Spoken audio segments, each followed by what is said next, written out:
So Anish, you just went through again by beating Alexander Motylev in the second round. How did this match go for you? Well, compared to last year, my classical games were a lot more controlled. Last year, my classical part was very shaky. I remember. Of course, you were talking about the previous World Cup. Yeah, sorry, 2 years ago. Yeah, in 2 years ago, at some point, my first game, I was down on time and I offered a draw, and he took it. So. But this time, the classical portion went very well. The first game in the rapid also was very controlled. At some point, I had an advantage, but I wanted to play for more, and then it didn't work out. But yeah, I mean, I was absolutely on the verge, or over the verge of knockout, because in the second game, actually, I was lost today in the rapid. And if you are lost in the second game after the first draw, then yeah, I mean, you cannot even say like you're lucky. You're just basically on the verge. And I was totally lost. And at some point, I started thinking about the meaning of life and all kinds of random things. And yeah, that is a great lesson for me. And then yeah, but on the other hand, okay, what kind of lesson? Where I'm going to use this lesson? And I started thinking about all these random things. I mean, I defended from some point onwards. I mean, practically well. In the sense that I was dead lost, and then I gave an exchange, and I got some sort of an illusion of compensation. But my bishop on h2 was very bad, and I expected knight e4, and the whole thing is collapsing there. I mean, the whole thing is just collapsed completely, and I heard the computer said it's -2 point something, so I was totally lost. And to my surprise, he bought this this illusion, and he gave back the exchange. And after that, he no longer recovered. And my last two games, I'm very happy with. Unfortunately, there was this one game in between in the round 2, but my last two games I'm very happy with. Yeah, this endgame where you had black, it was very tricky. Did you feel that it was always winning? It was very, very interesting. I think I was winning throughout. One crucial moment was when I could choose how to protect my a6 pawn, rook c6 or the ugly rook a8, and I thought both are completely winning. So, but in hindsight, rook a8 was easier, the ugly move.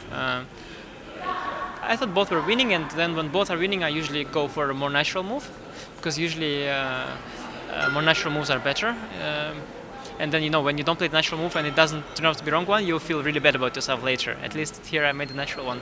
And afterwards, yeah, I saw this defensive idea that he played with b5, a6 and f4, but I thought it cannot work.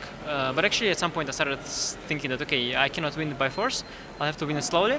And just when I thought that, okay, it's getting not so easy because I'm also low on time, he allowed this bishop d2, e3 regroup, because I need to change the bishop.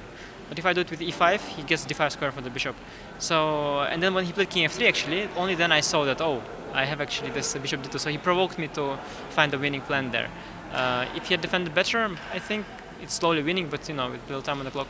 But anyway, I think this was not the most pivotal moment of the match, but it was certainly nice endgame. Yeah. And just like 2 years ago, Sathuraman defeated Hare Krishna, and he is your opponent. Did he defeat Hare Krishna 2 years ago? Yes, he kicked out Hare Krishna. Wow. And now again. So, yeah, you're playing the youngest of the two Indians. Your comment? Yeah, I mean, Hare Krishna has been suffering here.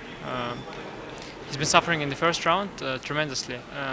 But I thought he would pull through anyway, because he's I mean, he's a top player, no doubt, and very high class.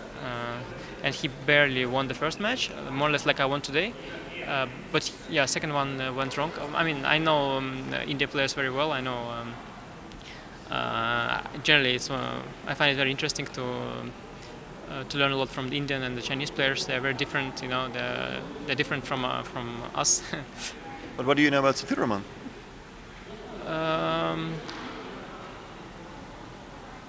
We'll see. No, but yeah, I know that his name is, I think, Sathuraman, which is remarkable if you have a double name. Okay.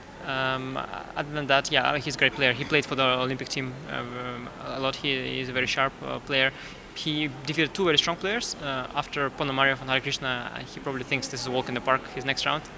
But I'll try to prove him wrong. And for now, I'm very happy to have won today. And yeah, let's see.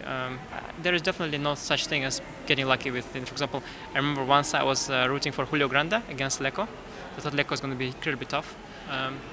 And actually, next World Cup, I defeated Leko 1/2-half, and in the one World Cup where I was hoping not to get him, I got Granda and he beat me. Yeah. So there is no such thing as lucky pairing. I mean, I know him as a very strong player, and games promise to be very interesting.